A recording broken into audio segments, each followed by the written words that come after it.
Hello, everyone. Our guest tonight, for those who have just joined us, it is Jennifer Smith Turner. Her book, Child Bride. It might be light on my end. So thank you for coming, Queenie Clem of Book Talk and Reviews, and Wendy Arsad. So tell us about yourself, Jennifer. Thank you for being here. Well, it's my pleasure to be here, and thank you for reading my book and choosing my book. Quite frankly, I'm really pleased about that. So I am calling in from Martha's Vineyard, Massachusetts.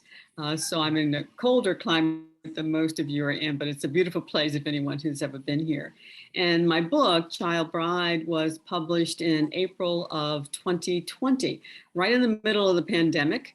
And I remember thinking, it's a debut novel, and I can remember thinking, oh my goodness, well, this is a disaster. I mean, the pandemic was bad enough, but to think about putting a debut novel out and knowing that you can't do anything, you can't go anywhere, you can't have any events.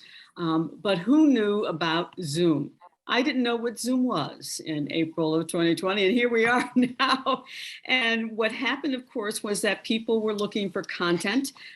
People were using Zoom to connect, and I found myself doing my book tours and book events several times a week starting in April of 2020 because of Zoom. So it was one of those silver linings of this terrible situation that, the health situation we've all been in.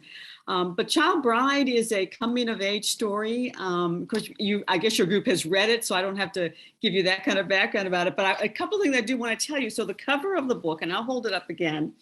So the cover of the book, the photograph, the picture of that book, that is my mother holding my oldest brother, circa about 1949.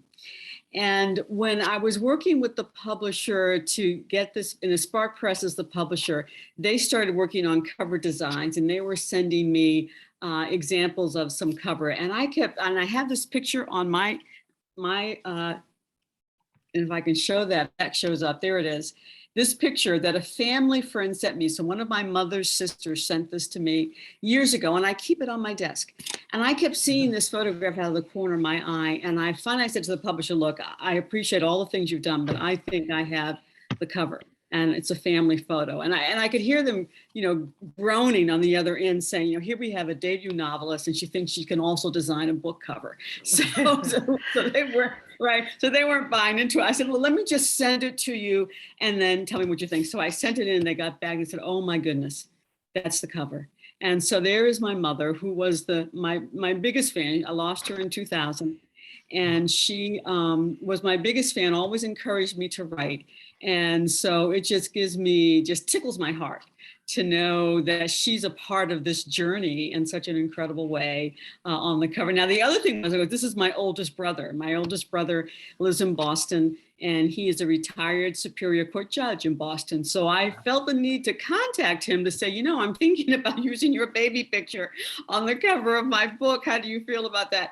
And it was so funny because his typical older brothers, he didn't say anything, he just groaned. I said, okay, I take that as a yes. So he also gets to see his baby picture on the cover of this book.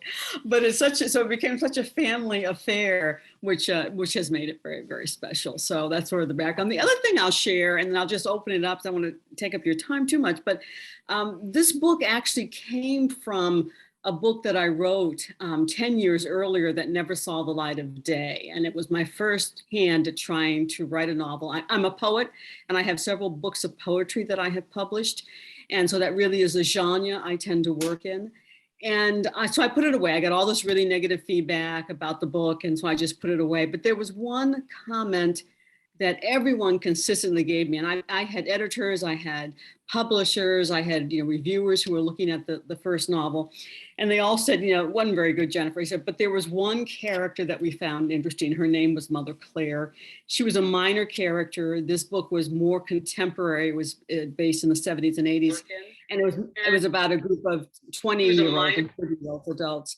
And Mother Claire was their mother. So she was a woman who was in her 50s at the time. Well, Mother Claire, all these years later, morphed into Nell. And so Nell is actually the person that I wrote about 10 years earlier, but she was a grown woman at that time with a family.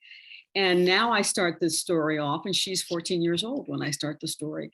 So as a result, I was writing in a point of view that was first person retrospective, because in my mind, I could see the older woman as I was writing. And it was sort of, if you think about if you're with one of your elders in your family, or if you're talking to a grandchild or a child, and you're saying, when I was 14, here's what life was like. And that's the point of view of how I'm telling the story, is from the older character that I had in my head.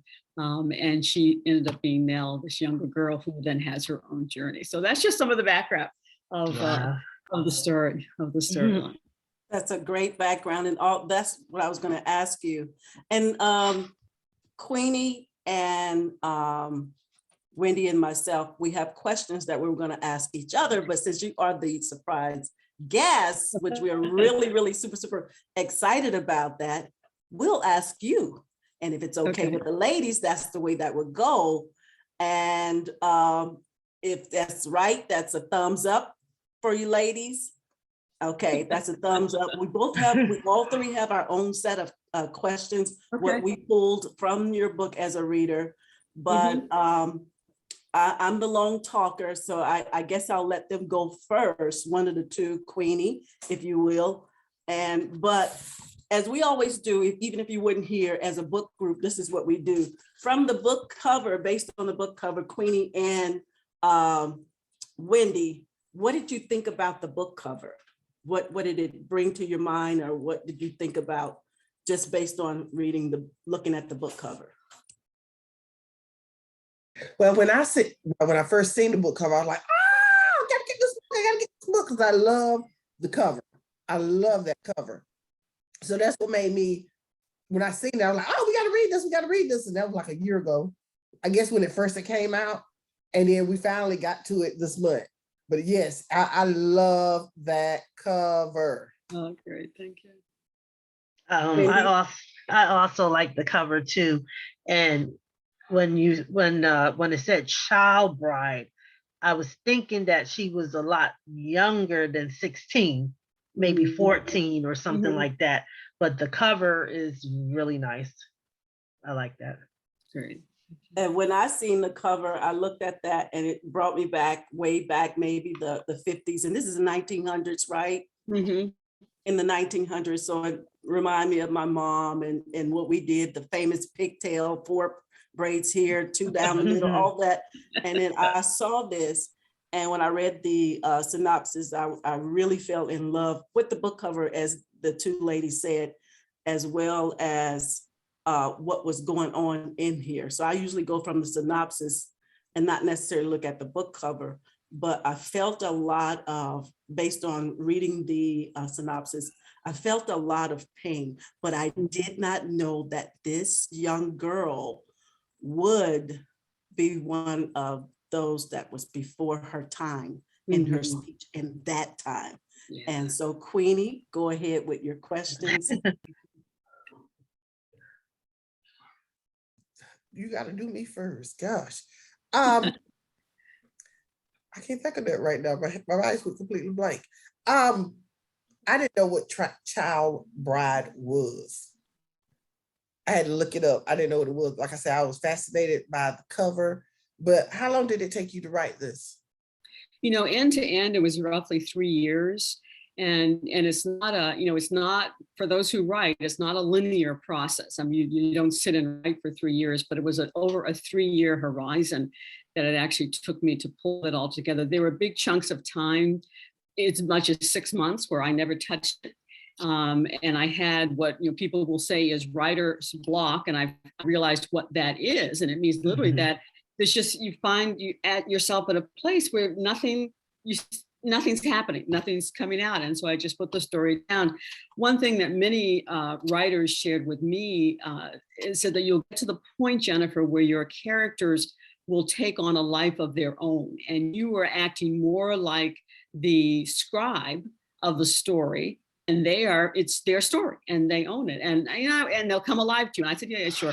Well, sure enough, when I had those moments when I would be going several months and nothing would come forward, in the middle of the night, I would feel Nell beating me inside my head saying, Jennifer, you're supposed to write this, get up. And at 2 o'clock in the morning, I would get up and I would start writing because Nell told me I'm supposed to be writing this piece of the story.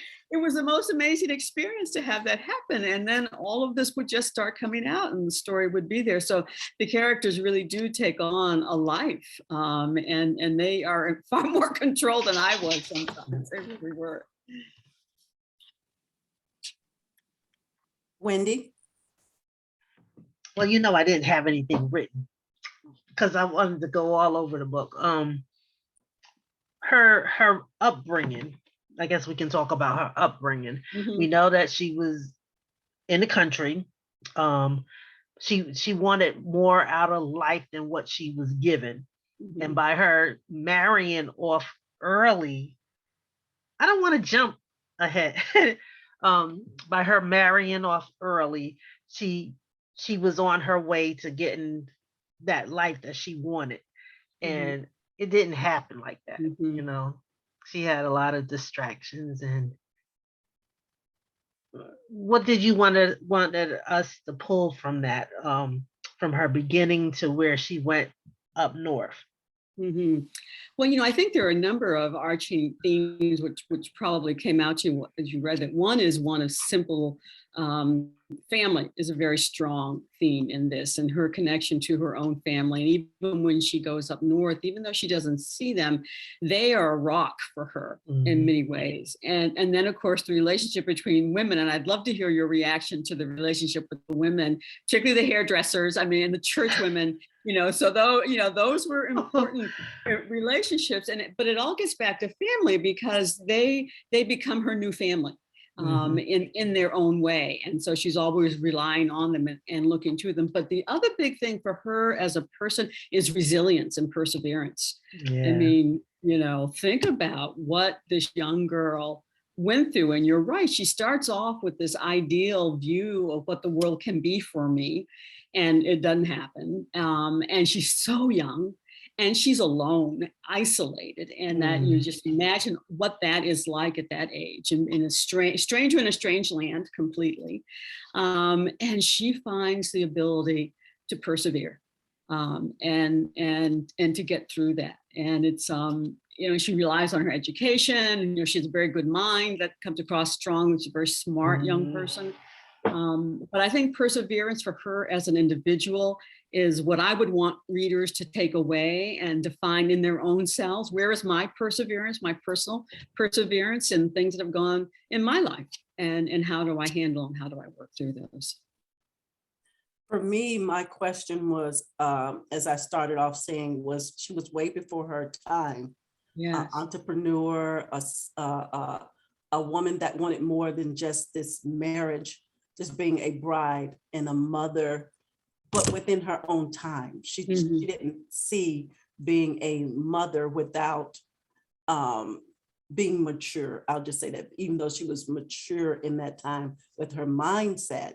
And so my question to you, with society now and back then, the way that I saw in the book, how Nell dad gave her a little bit of tools on how to cut things. And I saw the family dynamics, which I thought was good, and how her mother was telling her about preparing her to be a wife.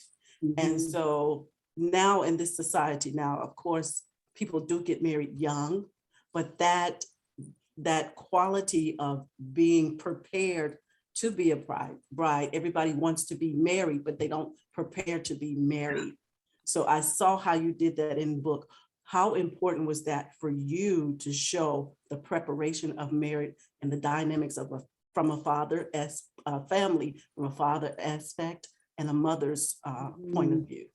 Well, it's a beautiful observation, very important, because again, it gets back to the theme of how solid the family was and how that foundation was her strength going forward. She really pulled. And the other relationship too was Miss Parker, because Miss Parker was way ahead of her time. If you think about what Miss Parker was teaching in this one room schoolhouse in the South at that point in time with these young children, she was she was taking risks, quite frankly, in some respect, given the era that she was in. But that was very important to show how solid that family relationship was, how strong the mother and father's relationship was, and how much they were giving to their youngest daughter. But at the same time, what you can sense from the mother is that she lets Nell know that she didn't necessarily didn't want this life for herself. But there was this sense of, I don't feel like I had a choice. And of course, it was even a more pressing time for women when her mother was coming up. But she was clear to say, I had other thoughts too at one point, but she was not able to realize those. And so in her own way, she then showed Nell the way to, one, be the mother and wife, but at the same time, don't lose yourself. Right. Don't lose yourself completely. And she gave her that will, and she reinforced that with her.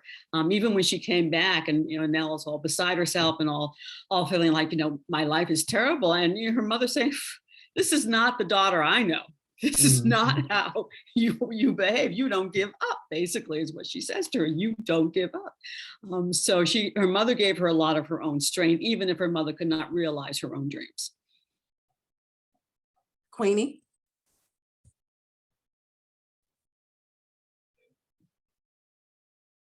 The next question. I guess what would be your favorite, because this is one of my questions. Who was your favorite character? Well, Nell, obviously, but I think aside from Nell, I'd have to say it would be the group of women in the hair salon as a group. Yes. They were fun to write. They were personalities that I related to in terms of my own upbringing and where you used to go to the hairdresser. And it was just that sense of these women looking out for her, that they were fun. I enjoyed that. And even though, and I will talk later, I'm starting to work on a sequel. So I'd like to get your reactions. But they sort of disappear in the storyline as I go forward. And so part of what I'm thinking about now is, how do I bring that relationship back in? Because as we all know, you have relationships where at one point in your life, they're very prominent and things will change, and you don't lose them, but they're not quite as prominent any longer. And that's sort of what would happen to her in terms of those relationships. But in my mind, I'm thinking that relationship, they've all changed. It's who knows what period of time it is. But those relationships come back because they were pretty solid for her, and they were fun. They were fun women. So I really enjoyed them. And she missed them. She actually missed them. She actually missed them. That's right. She really, really did. But what about yourself? I'd love to hear your thoughts about which characters you liked or wanted to know more about. I would want the church, the barbershop women, the beautician, and more about the librarian. Oh, interesting. Oh, that's interesting. Now tell me why about the librarian, because that's a very minor character, but an important character for her. I guess because when I was younger, I wanted to be a librarian. And so that's great. That's a good thought. Actually, I like that, because she was very minor, but certainly was a life changer for Nell. She played a big role in that sense. Interesting. Wendy, what about you? What characters? Oh, well, I love the beauty shop ladies.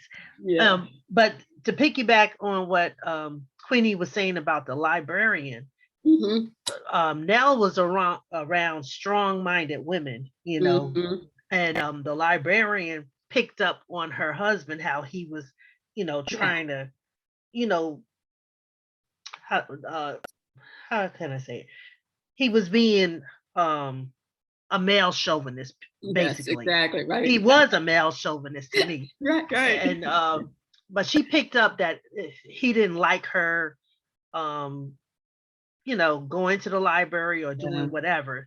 But and back to the beauty shop, the ladies, I love them because they didn't take no mess. That's right, exactly. And they figure, this is a young girl. She's naive, sort of, kind of. She was naive, and they was trying to school her. Let her know no, stand up for yourself. And if we don't hear from you, we're going to be knocking on that door, sending the police. So I like the you need friends like that. Don't you, right? But if you're timid and all that, and Yeah. I like the girls. Yeah. And then the church folks. Yeah. Yeah, that was interesting. I Mhm. don't want to go all over the place. So Yeah, no, but that's like, you think about, the church women very conflicted about what transpired, I mean, because this affair is taking place in the church. I mean, so it was, it was just an affront in that sense. They loved her. Most of them did. There were still questions about a couple, but they were very conflicted about how they would continue their relationship with her, given everything that happened. But I do have a question about her husband going to church and leaving her. I just thought that was kind of strange, even though they had kids or whatever, but he was like living a life like he didn't even have them, Right. And no, and you're right. And that was all part of him isolating her, because I think he understood that church was important to her, and as was her family. And so what were the first things that he does? He isolates her from her family, takes her up north, and she's now ensconced in this little apartment or this one room place all by herself with the children when they start having children. Keeps her away from church because he knows that she grew up in church and church is very important to her. And I suspect he had a sense that the church women would embrace her because that's who they were. And he knew that. He didn't want her to be embraced by anyone. He wanted her to be alone, isolated, and dependent on him. And so he would take off and do his thing and just, hope that she was going to at point disappear into this room, basically. So I think that would be my take on why he was doing much of what he did with her, was just to keep her isolated. And yet her resilience came through once again to say, I'm going to church. Yeah, I'm going. I was like, yeah, right. She stood up to her. She stood up. And what was interesting too, did you get the sense that whenever she stood up to him, he did back down? He did acquiesce when she stood up to him. So there was a piece of him, and I'd be curious to hear your reaction. We already have the adjective that he's a chauvinist and all that. So what were your other reactions to Henry? What did you think about Henry? I know for me, I'm going to do both parts, meaning that what you guys were just talking about, the women, she needed community. Yes. And those were her community. And she's an outgoing person. In the church, she felt very comfortable, but they were like, they already had judged her in a way. And also with, I mean, when you come to a church, you got to try to fit in some kind of way, but then with her skill set of people, she was very good at helping people. So that kind of helped her with the community of the church family that she thought she was going to get right away. So I like the way how you did that twist, where what she thought was community first was the church. It then turned on her just a little bit. And that way she had to earn that community, that church community, where she earned the community from the ladies in the hair salon. But what I saw with Henry is, with him, I didn't really feel sorry for him, but I kind of wanted to know, who was his community? What was his family like? And what, I know he wanted to marry her and court her, and he wasn't interested to me in courtship. And so I'm wondering what's going on with him, his family, that he's not interested in courtship. At the same time, is what is his deal? And I don't want to give away what he really did in there. I'm wondering, like, what was his connection with her, other than just having babies by her, other than suppressing her as a woman? What did he really want from her as his wife? Yeah, it's interesting. Well, if you think about Henry, I think he's probably why he's not my favorite character. I think he's a very complex character. And what I didn't want to do was to make him, I didn't want to make him one-dimensional. So I didn't want to make him an abuser and that's it. And clearly he was mentally abusing her through the isolation and everything else that was going on. But he's very complex because at the beginning when you meet him, he, in his own way, he's kind of charming. And, and she's obviously taken with him and the family is taken with him as well. I mean, they accept him and he fits in that sense. But if you think about it, there's this undertone that he and Miss Parker had some sort of relationship at some point. And what is Miss Parker except a very educated, sophisticated woman? And so then there's Nell, who was very young, but also very intelligent and on the throes of being very educated. So it tells you that Henry is reaching for women who are probably outside of his pay grade. Yeah. Probably, really. But he's trying, so he's attracted to that. He looks at Nell, and even though she could potentially be a Miss Parker, but she's so young that he has the ability to control her in a way that he was never going to control a Miss Parker because she's obviously too mature, but out of his reach. And at some point he says, I did the best I could. And he really did do the best that he could. He just was lost and didn't know, how do I manage through a relationship with a woman who every day she was getting older, more mature and smarter. And every day he was getting more and more intimidated by that. Mm-hmm. And so his reaction was simply, okay, if I can control her through this isolation, through separating her from everyone that would give her strength, that's my only answer to being the man in this relationship, is to do that. So it's really sad in many respects. So I think there's a part of him that is probably fairly decent, but it just doesn't come out. It doesn't come out. Wendy? Did you have your hand up? Yes. If it wasn't for her being able to write those letters to her family, she probably would have been really, really messed up, Yeah.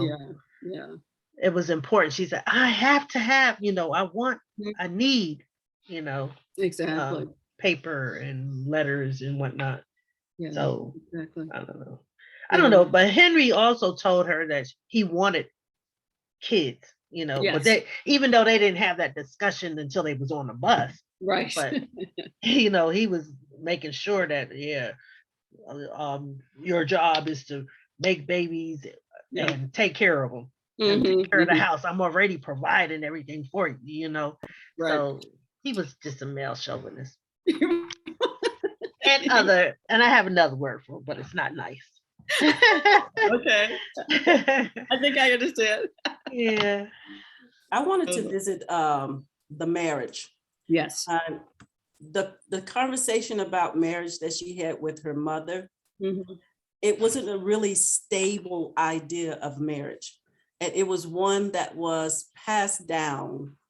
You just do what the man say. You just cook whatever you say cook. You just have the things on the table. It was all a very, you just kind of hide yourself and you'll be all right. But then she wanted more, and she told her mama, she had that great conversation. And, she knew that there was going to be intimacy and different things about that. She even asked a question about that. So it was not really too much that they could tell her, other than she had a brighter idea at such a young, tender age about what marriage should be like or should look like, other than just being this suppressed woman.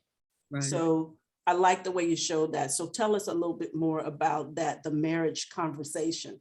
Yeah, I thought that was a wonderful time between, not only with her mother, but with her father too, because if you remember, he talked to her at that moment after the ceremony and she's in tears, and he's explaining the use of the knife again, when he taught her how to peel the apple. He says, a knife can do two things. It can be a useful tool, or it can cut you. And you have to decide how you're going to make that work.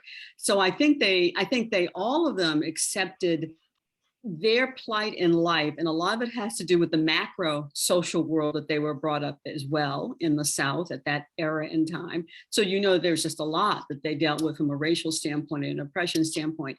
And so they then said, hey, we've got to teach our daughter to understand that, yes, you can have those dreams, but we didn't get to realize all of our dreams. But we're not going to try and hold you back, because maybe it'll be different for you.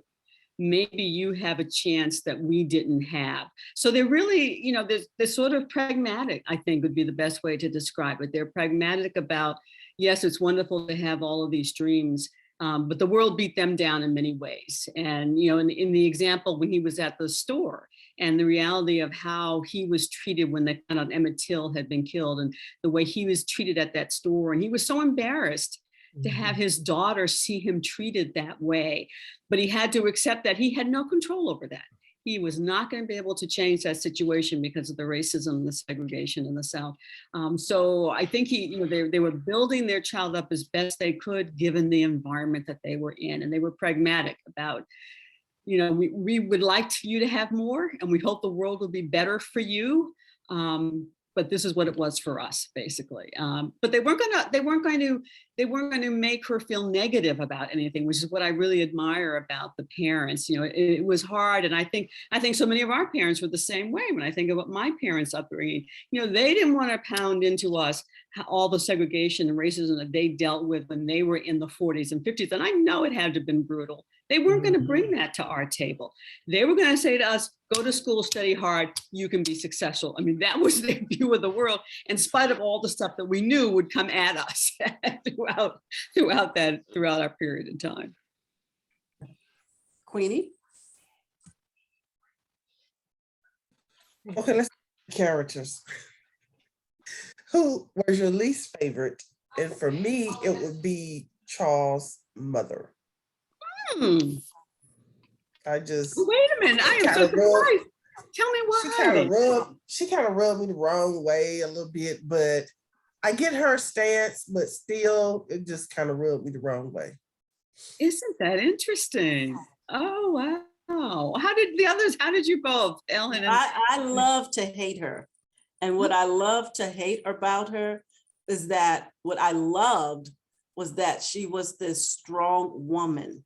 Mm-hmm. And she knew, I sensed, you could tell us better, I sensed that there was some colorism or something going on with color or something in the family, because they seemed like they had this dynasty of how their richness of their family, mm-hmm. and they had this money and different things like that. Right. And so with Charles showing that he seemed to be a little bit humble to me, but I like the way I guess what I was looking at more is how she was more, I think she was the matriarch of the dynasty. So mm-hmm. that's what I like about that powerful, and that Nell could learn something from her, mm-hmm. even though she was feisty, and Nell pretty much stood up for herself. And yes. also how, we're not going to give it away, but that situation that happened that includes her son on that situation, y'all would have to read it. That situation, how she was like very adamant, you come with me. Yeah. Yeah. That's a good way to describe it. And I think you actually hit on something. And I'll tell you, one of the things that I love about the discussions with the book groups is that very often it enlightens me about the characters. I have to tell you, it really does, to see what a reader interprets in them. But I think you hit it on the head about there being a dynasty there. And there is the sort of the Black well-to-do community in Boston, which mm-hmm. is what, and you can sense in him as well that, with everything that went on with Charles, that there was a degree of privilege in his view of the world, mm-hmm. that he was privileged. And of course, she doesn't at all come from any of that. And that's partly the attraction, I think, that she has. He was privileged, but he was accessible, and he was warm, and he was welcoming to her. But it certainly came from a place of, oh, I can do this if I choose to. And not everyone would feel that way about it, but if you're privileged, you feel that way.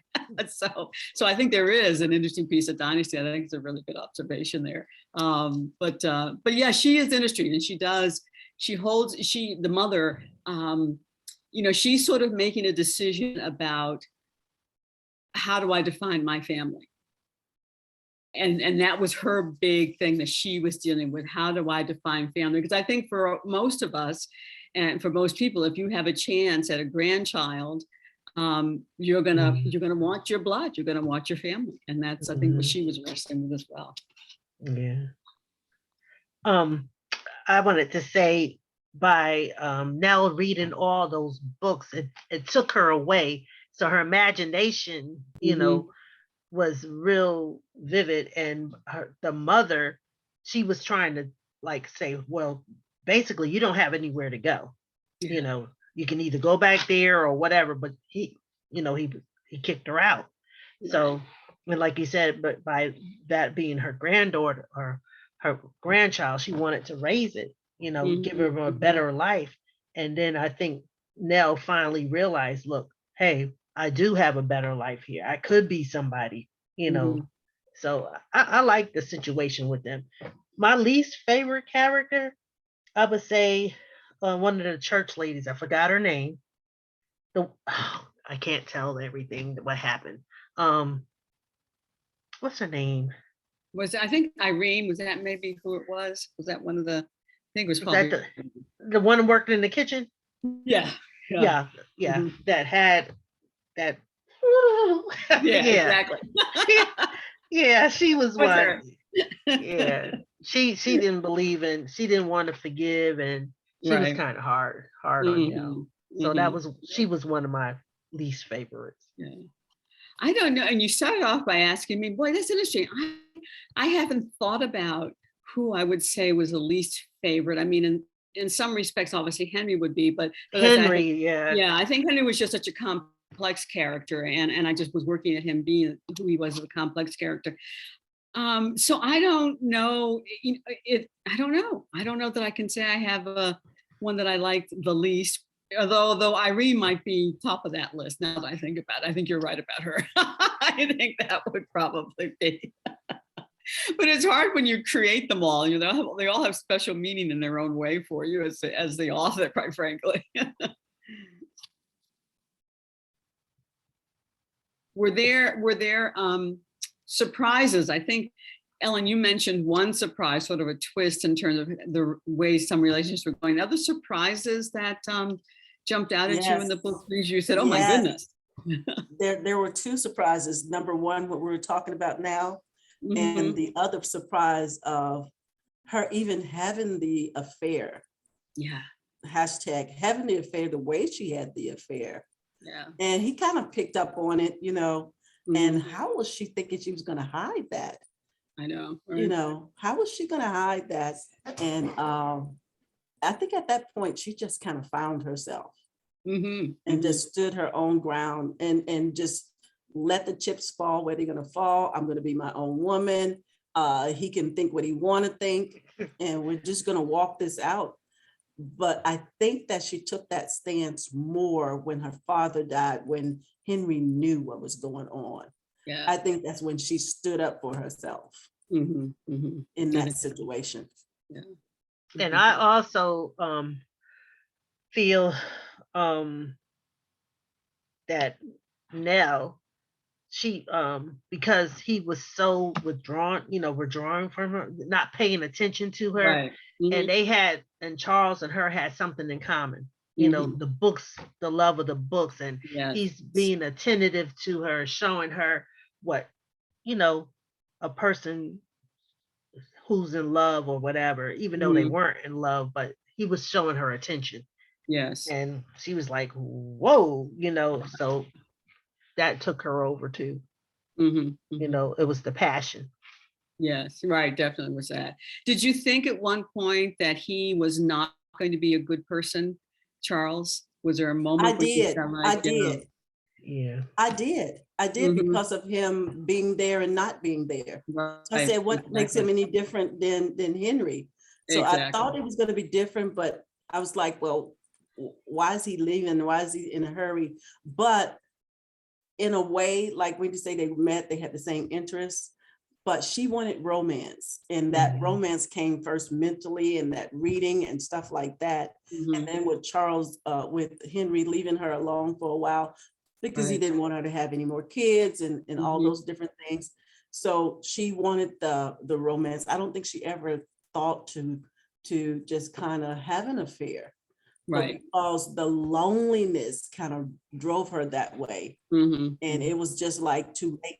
She had already worked it out in her heart, and kind of seeing some things like with the women, they were kind of showing her. And it was so funny, just like with Wendy saying, they were telling her without telling her. They were telling her, hey, this man is, he's a dominant man. Don't you see that? You know, they was telling her clues and hits and flies and everything. They were showing her colors and red flags, a whole bunch of red flags. And if she was playing football, she just got a lot of flags and a lot of penalties that came in. And, you know, she'll just have a field full of penalties. And she's still not looking at it. I think she kind of knew it, but she's like, got to make her own decisions. Yeah. So I saw all of that. And it was just, this is just a beautiful book. I really liked the story, and I gave it a 5. What about you, ladies? Oh, thank you. Yeah, it is definitely a 5. I think so. 5. Wonderful. Oh, I'm so fun, so honored. Thank you so much. That's wonderful. From the beginning to the end. Yes. And so the ending was a surprise for me. So when will book 2 be out? Well, you know, it's interesting. There is this program called the National Novel Writing Month. And it's the month of November, and writers around the world sign up for it. And the goal is to work on a project, a novel, during the month of November, and to get 50,000 words written. So I signed up for it this year. And so this past November, I said, okay, let me just jump into it. It'll be a good, you know, sometimes you just need some discipline around what you're doing. And I said, well, it's giving you a good way to get into the sequel for this.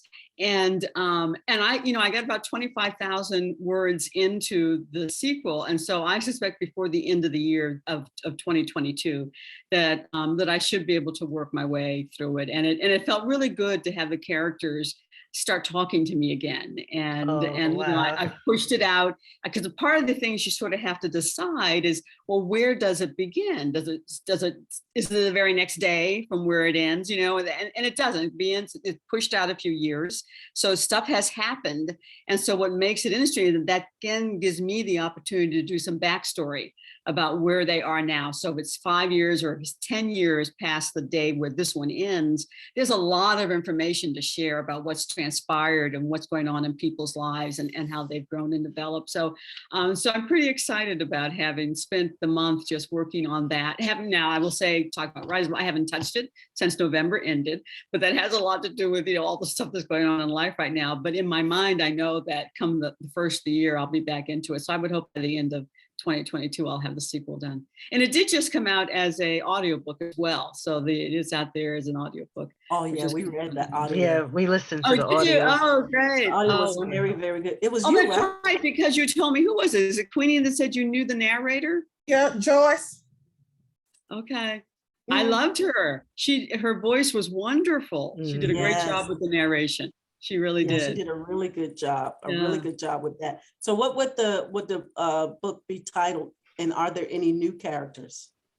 I don't know what it will be titled. So right now I'm just going to write, and hopefully that'll emerge and it'll evolve as it comes. So yes, there will definitely be new characters. In fact, a couple of characters have already emerged, and they're the characters that are back in Louisiana, because, you know, as you know, at the end of this, Henry is headed back to Louisiana. So there are things that are happening there, and with Nell's family as well. So already an interesting character has emerged, and it's so amazing how that happens, because I'm writing, and then suddenly I'll see a scene and I say, oh, and then I'll start writing that scene and realize, and then okay, I've got a character. My mind is going too. Right, mine is, so I'm going to flush out who this character is and give this character some substance, so it's not a one-dimensional person. I'm going to make this a real person.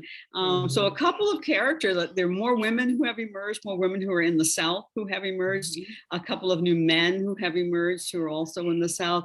And then back in Boston, the thing I'm wrestling with there is, what becomes of Nell? You know, she's gone to school. That's part of how it ends. She's probably got more of an education.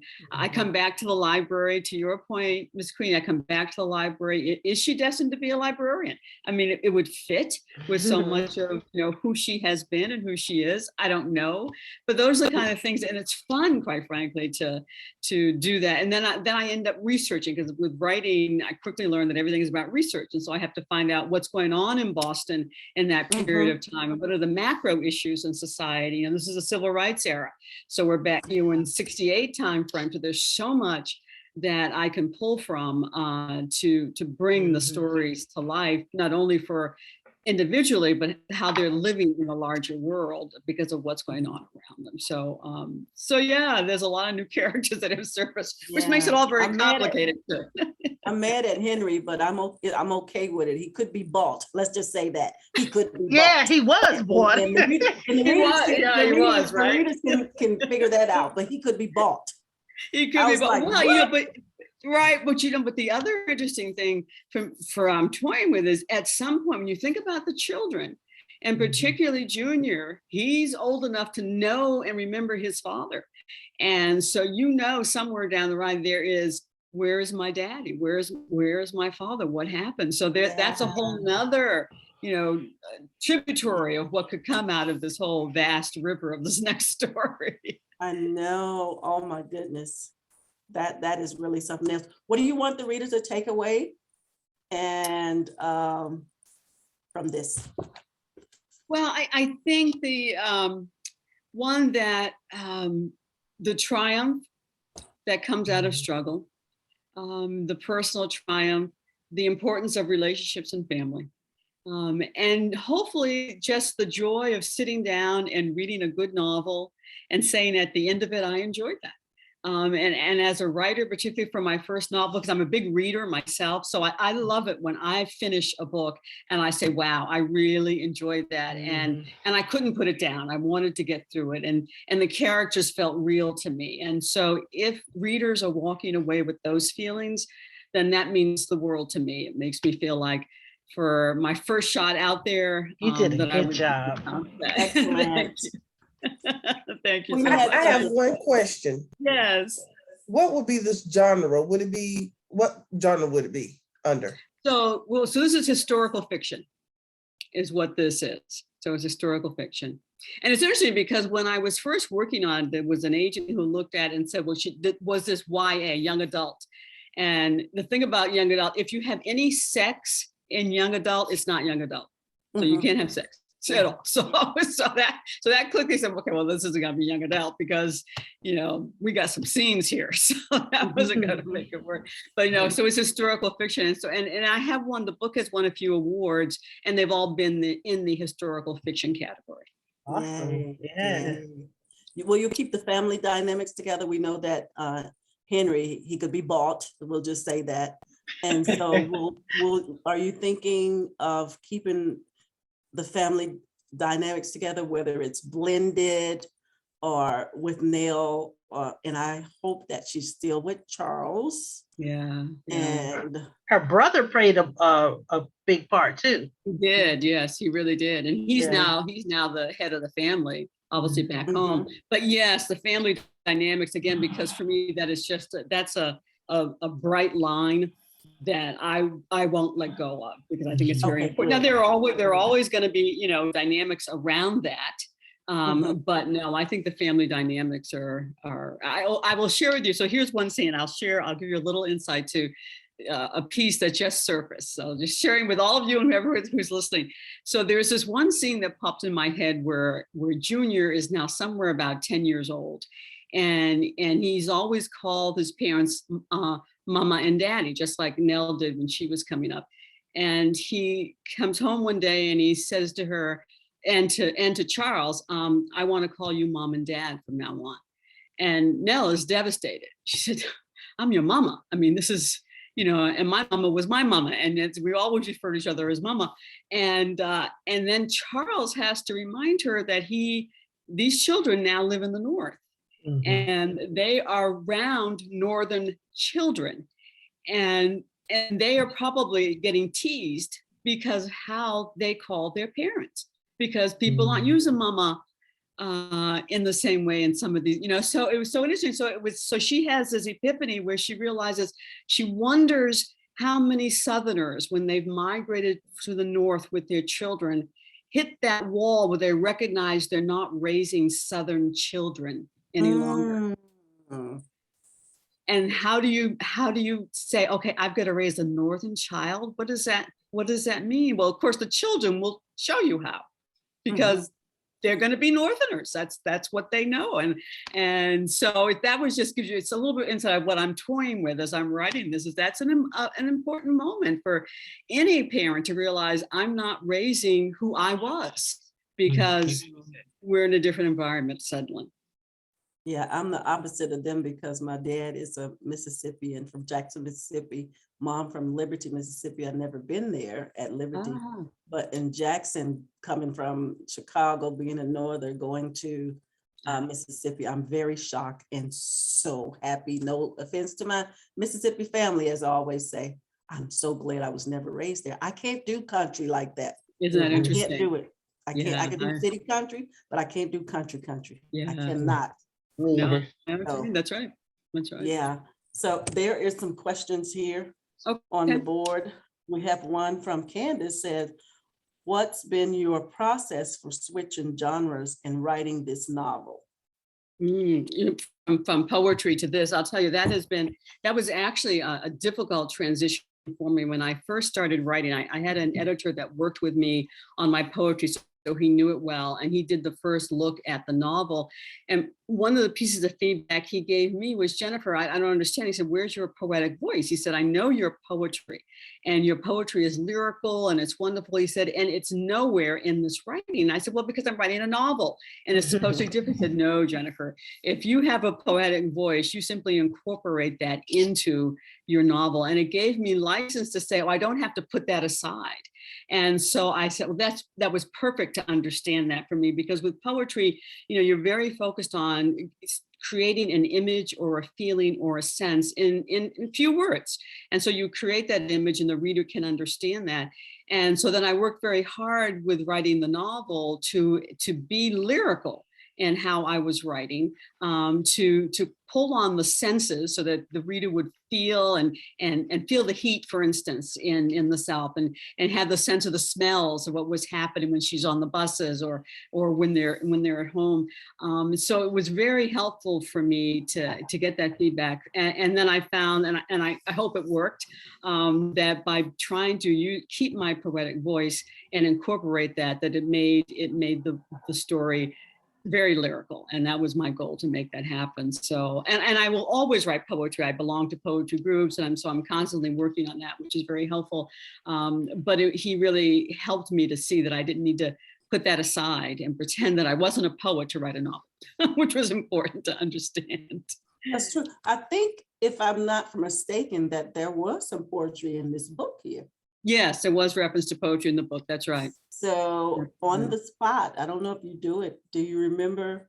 Can you recite it by heart? I really fell in love with that poem. I can't. Do you have your book, or anybody remember what page it was on? I don't remember, and I know I couldn't on the top of my head. It was very good. I was wondering if you were a poet, because it was very good. I can't remember where I saw it at, but it was a poem. I thought it was in the beginning, but I don't remember where I saw it. And this is very poetic, It was a letter, wasn't it? I think it may have been one of her letters. It may, I think it may have been one of the letters. That's right. It may have been one of the letters. Yeah. She was writing home. Mm-hmm. And that's where I got that little poetry feel from. Yes. I knew I sniffed it out the pages. You had, that was good. There's something going on. This has been great, Queenie, unless you and Wendy have something. That's our hour. We went over a little bit, but it is exciting. Yeah, Well, isn't this it was hour wonderful. quickly, right? It goes very fast. It really, It really was does. nice meeting you. It was was good to meet all of you, nice and thank you meeting again. you. I'm glad one thing Yeah. you can do for me is that it's very helpful if you go to Amazon or Audible, wherever you read the book, and put up your comments and reviews, because that matters to do that. So if it was an Audible book, to go to Audible and do it, or Amazon if it was a book that you bought, that you read. So whichever, but that's always very helpful. I have several to write. There you go. Thank you so much. Thank you for reaching out. I appreciate Thank you it. for the surprise. Yeah. You're welcome. It was a great. It was great great experience. surprise. Thank you for Yes. coming, moving My some things pleasure. back. Yeah. Tell us My where we can reach you. Where are your handles? Where can we reach you?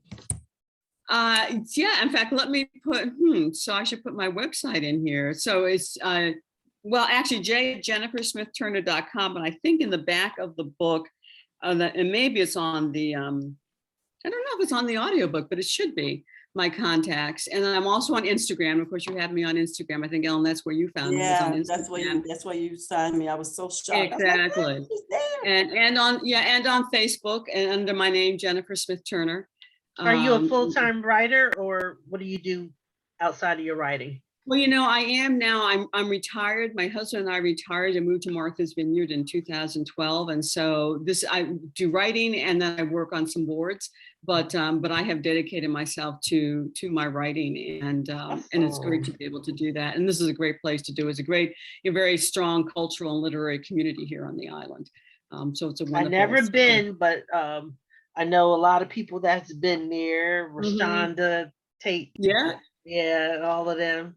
Yes, exactly right. Exactly. Yeah, I did write my review, so you should see it on Goodreads and Amazon. Oh, thank you so much. That's why I forget about Goodreads. It's a good place too. That's right. Thank you so much. I will get to it. All righty. I appreciate that. Listen, thank you so much, ladies. This was wonderful. It was. So have a good night. Before you go, ladies, you know how we always do. What would you say to Jennifer for writing this book? This is always our takeaway. What would you say to her? Queenie? I really enjoyed it. And what I took away is, even though she was family oriented and dragged down, she stood up on her own 2 feet. Yeah. Wendy? I enjoyed it. She overcame a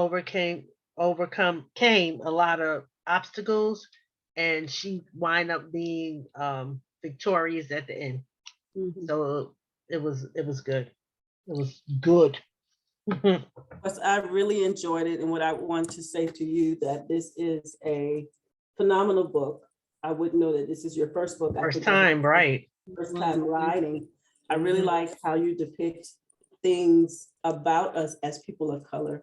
Not only that, but that we were wedded young, some by the master, some by just being young. And you did show those different type of racial tones, a little sprinkle here and there. And also how you show, yes, we were sort of put down, not made to be nothing, especially as a woman. And you show how, yes, she's from the South. Yes, she's a young girl, but yes, she do have her own mind in spite of how society view her as a woman, not only just a woman, but a Black woman who could never achieve anything. And she was inspired to do that. So thank you for showing that in this book. So that's what I would like to say to you. Thank you so much. What a great book. It is a 5-star. We really enjoyed it and look forward to you. Thank you so much. I appreciate it. You're wonderful. We always hold our book up. Wendy used to take a picture. I don't know who take a picture. I'll take a picture. I have mine on Kindle. Oh, yours not. Okay, there we go. So we're showing our books in this. Let us know if you got it. Hold on. For some reason, my camera's not here. Oh, Queenie gonna have to take it because I don't know where my camera went. So I was able to take a screenshot, and so if I can on my Mac, and I will send it to you. Oh yeah, there it is. That came up nicely. So I will. Awesome. Oh, there it is. I got it. I'll Okay, just- good. Yay, thank you so much again. Thank you all. All right, Have a thank you wonderful, for being here. my pleasure. Happy New Year. Have a wonderful 2022. Let's hope You for too. a great And you You will get a 22. too. copy. You will get a copy, a SoundCloud and a YouTube copy of this. Thank you so Oh, much. good. Oh, but let look at our, before you go, this is our Yep. next book that we're reading. This Ah, is Why Are All the Black Kids Sitting Together in the Oh, I Cafeteria? This love is our that. January, February book because it's lengthy. So those Okay. of you out there that are reading with us, this is our next one by Beverly Daniel. Is that two,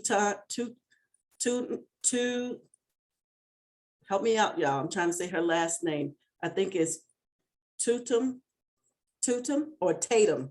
Tatum. It looks like Tatum. Yeah. Sorry about tearing your name up, Beverly, but this is our next book. I love that This is title. what I have we're going to be reading. let me, on that title, which is so intriguing, I can remember having a conversation with a university president who wanted to talk to me, and that was his statement, why are all the Black kids sitting together in the cafeteria? And I looked at him and I said, it's so interesting. I said, because I walk into a cafeteria of 200 people and I look around and say, look at all these white people, and why are they all sitting together?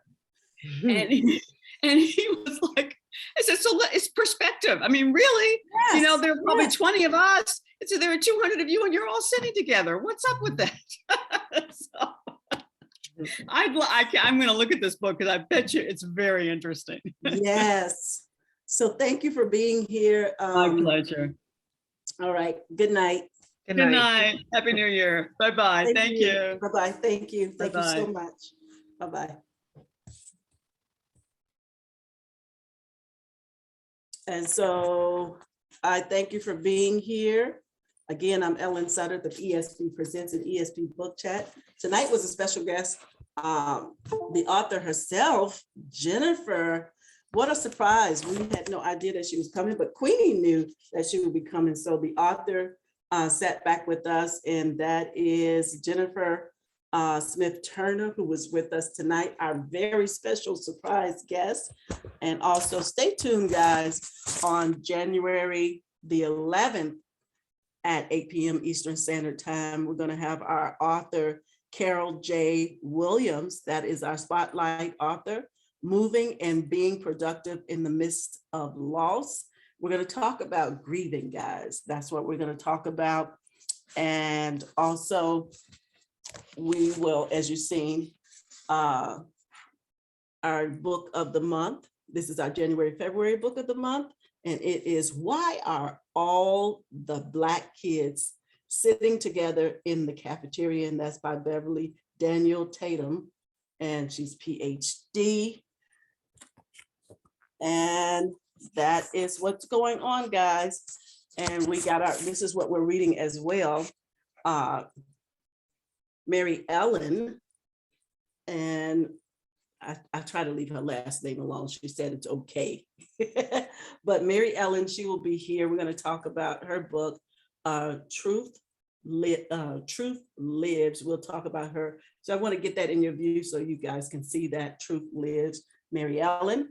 And also on Kindle, I don't have it in my hand, we will have Christy Taylor, her book, Being Yours. She will be one of our spotlight authors, as well as we will have Ro Brady Productions. She will be one of our spotlights, and that's going to come up on January the 13th. And the other one is the 18th with Christy. So stay tuned. And her book is titled Surrender. So you will see that. So again, I'm Ellen Sudderth of ESP Presents and ESP Book Chat. Thank you all for following us. Thank you for every share. Those who are internationally watching, thank you for that, as well as YouTubers, Facebook, Instagram. You guys have been great. We really, really appreciate you all. And we are going to sign off again. That is so exciting. Jennifer was here. And you guys, I'm gonna show that book one more time before you guys get out of here. So if you want to read it in your spare time, Child Bride by Jennifer Smith Turner. So that it was a great, great read. Thank you guys so much for being here. And if you are an author and you want your pages to be on our platform, do tag yourself here. And we are looking now for 20 authors, and that's for our February and March. So we're going to expand it out there, and you guys will see how pretty much what happened tonight. You'll do the same thing. We'll talk about your book. We will engage like we did here. So again, I am Ellen Sudderth of ESP Presents and ESP Book Chats, signing off. Thank you. Good night.